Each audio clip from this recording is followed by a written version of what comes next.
Hello guys, welcome කියලා පිළිගන්නවා අදත් මගේ YouTube channel එකට subscribe කරලා වීඩියෝ එක බලන්න. වීඩියෝ එක ඉවර වෙනකම් බලලා comment එකක් දායන්නත් අමතක කරන්න එපා. පෘථිවිය කියන්නේ අභිරහස් වලින් පිරුණු ලෝකයක්. සමහර අභිරහස් විසඳන්න පුළුවන් වුණත් ඇතැම් අභිරහස් විසඳන්න තවත් ප්‍රශ්නයක තමයි පැටළුනේ. අද අපි කතා කරමු අමුතු අතුරුදහන් වීම් වල ඉඳලා අමුතු පුරාණ වස්තු දක්වාම විශාලතම නොවිසඳුණු අභිරහස් කීපයක්. අවසානයේ දක්වාම රැඳී ඉන්න subscribe කරලා channel එකත් එක්ක එකතු වෙන්න කියලා ඔයාලා හැමෝටම ආරාධනා කරනවා. අද අපි යන් අපේ පළවෙනි අභිරහසට. ඒක තමයි වොයිනිච් අත්පිටපත. නැත්තම් කාටවත්ම කියවන්න බැරි පොත. විද්‍යාඥයින්ට গুপ্ত ලේඛන ශිල්පීන්ට සහ AI වලටවත් තේරුම් ගන්න බැරි භාෂාවකින් ලියලා තියෙන පොතක් තමයි මේ වොයිනිච් අත්පිටපත කියන්නේ.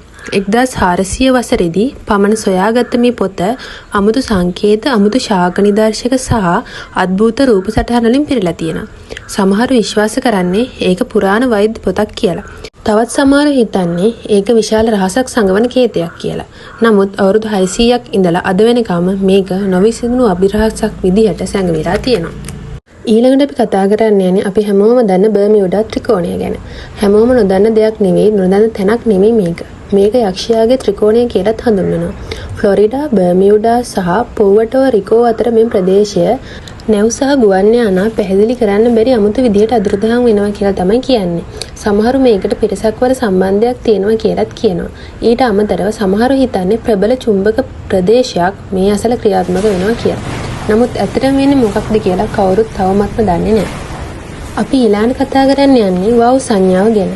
1977 දී ඔහියෝහි රේඩියෝ දුරේක්ෂයකට අභ්‍යවකාශයෙන් අමුතු සංඥාවක් ලැබුණා. ඒක තප්පර 72ක් පැවතුණා.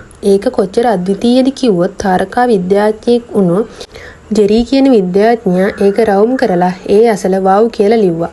බොහෝ දෙනෙක් මේක පිටසක් වල සංඥාවක් විදියට හිතුවත් ආයම කවදාවත් ඒ සංඥාව ආය පෘථිවියට ලැබුණ නැහැ.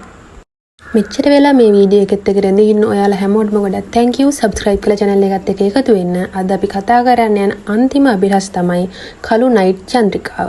වසර 100කට වැඩි කාලයක් තාරකා විද්‍යාඥයින් පෘථිවිය වටා කක්ෂගත වුණු හඳුනා නොගත් මේ වස්තුව දැකලා තියෙනවා. සමහරු කියන්නේ ඒක අභ්‍යවකාශ කුණු කන්දක් කියලා. නැත්තම් පිටසක් වල ඔත්තු යානයක් කියලා. නමුත් NASA ආයතනය ඒක මිත්‍යාවක් කියලා බැහැර කරලා තියෙනවා. මේ ලෝකයේ මේවා විසඳුනේ නැති අභිරහස් කීපයක් විතරයි. ඔයා දන්න තවත් අභිරහස් තියෙනවා නම් කමෙන්ට් එකක් දාන්න අමතක කරන්න එපා.